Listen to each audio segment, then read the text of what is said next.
Bonjour les parents, je voudrais vous présenter quelque chose que j'ai préparé pour l'enseignement à distance. C'est une trousse pédagogique.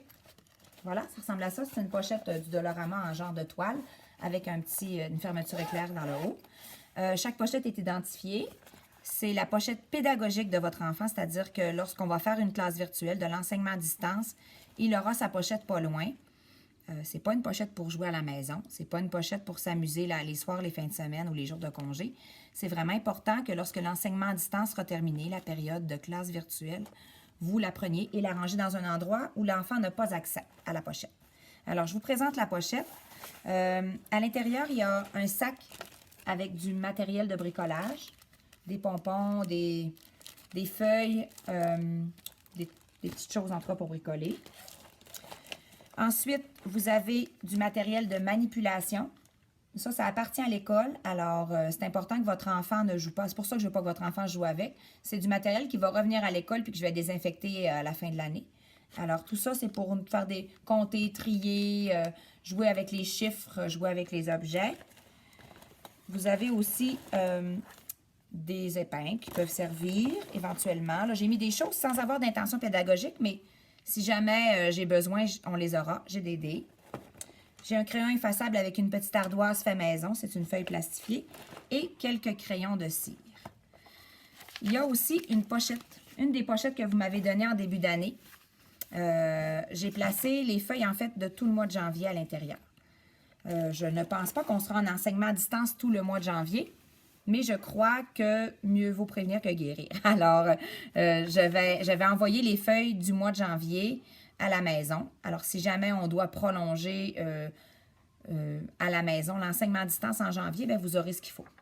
Dans la pochette, il y a des mandalas de Noël. Ça, je vais leur donner la permission, peut-être vendredi là, ou jeudi, de les utiliser et de les sortir de la pochette pour les laisser dans la maison. Ça, c'est plus un jeu. Puis, vu que c'est pour le temps des fêtes, bien, c'est pour maintenant. Ensuite, vous avez dans cette pochette-là une activité qu'on va faire probablement vendredi. Mais là, c'est une surprise, alors ne leur dites pas. C'est un bingo.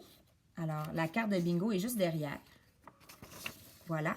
Et vos enfants vont devoir découper les images et les coller dans les cases pour se faire eux-mêmes une carte de bingo. Et on va jouer vendredi.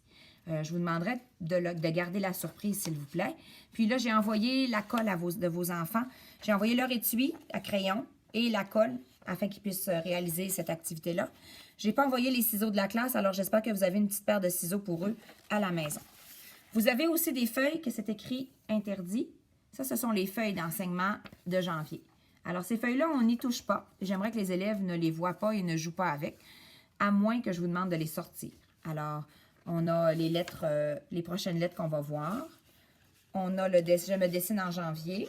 Et on a le nombre de la semaine des prochains nombres qu'on va voir en janvier.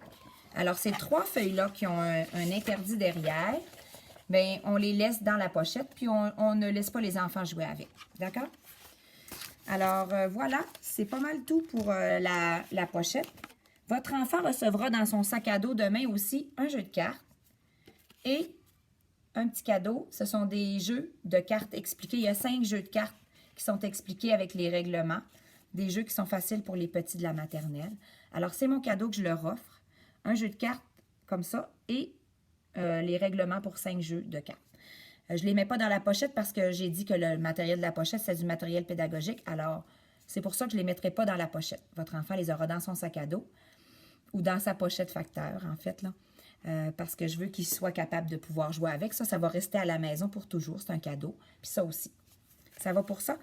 Une dernière petite chose que je cherche. J'ai donné à votre enfant... J'ai donné à votre enfant aussi... Ah, il a un petit calepin de Noël. Alors, dans ce calepin, c'est des feuilles blanches. J'encourage vos enfants à écrire des mots de Noël, à écrire le nom de la famille. Par exemple, maman, papa, le nom de maman, le nom de papa. Vous pouvez les écrire en haut, puis ils peuvent les reproduire. Ils peuvent s'amuser à prendre des livres ou des circulaires, puis réécrire des choses qu'ils voient. Pratiquer leur nom, pratiquer les lettres qu'on a vues. On a vu les voyelles. Alors, vous pouvez les encourager à écrire. Puis j'aimerais qu'ils se pratiquent pendant les congés scolaires, pendant le congé des fêtes. Puis au retour des fêtes, lorsqu'on reviendra en classe, bien, ils pourront le rapporter pour nous montrer le beau travail qu'ils ont fait. Alors, c'est pour continuer à les encourager à pratiquer l'écriture. Ils peuvent inventer des mots aussi, il n'y a pas de problème, là. Ils peuvent essayer d'écrire des mots au son comme tapis. Ben, s'ils savent que le T, c'est t, ils vont beaucoup avec l'oral, là, les enfants. Alors, TAPI ou TPI, ça fait déjà super, là. Ils peuvent s'amuser à commencer à écrire ça. Là, c'est sûr qu'on n'a pas encore vu de consonne, pardon. Donc, ça va être plus difficile pour eux d'essayer de faire de l'écriture rapprochée. Mais avec les lettres de leur nom ou avec les lettres de la famille, là, ils peuvent commencer à écrire des petites choses. Alors, voilà pour la trousse. Concernant l'enseignement qu'on va faire jeudi et vendredi, les 17 et 18 décembre, ça ne sera pas de l'enseignement proprement dit virtuel, mais on va se voir dans la classe virtuelle 1 heure par jour. Ça va être 9 h à 10 h jeudi et vendredi. Je vais vous l'écrire sur CISA. Ne vous inquiétez pas. On va faire une causerie, une routine, une petite danse. Alors, il faut que l'enfant ait un peu de place à bouger. On va faire le bingo. Je vais lire des histoires de Noël. On va sûrement faire des chansons de Noël aussi. Alors, que votre enfant, assurez-vous que la tablette soit bien chargée jeudi matin et vendredi matin. Aussi, assurez-vous que votre enfant respecte la netiquette. On n'est pas en pyjama couché dans notre lit.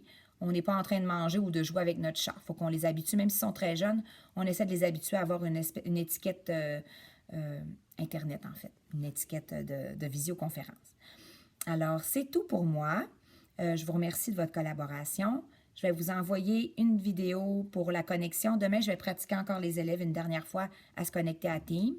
Je vais vous envoyer une vidéo pour vous assister si jamais vous avez un petit blanc de mémoire.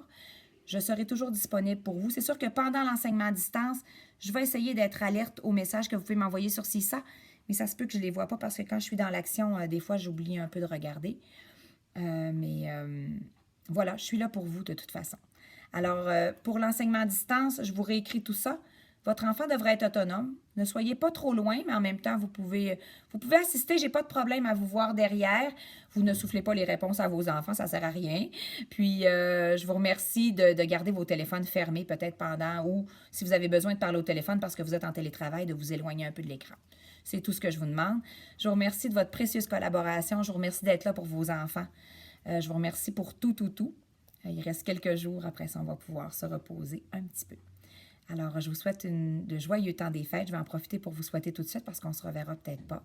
Un très joyeux temps des fêtes. Reposez-vous bien, profitez de vos enfants, faites-vous de beaux souvenirs. Je les aime très fort, puis je vous remercie de me laisser leur enseigner. Bye bye.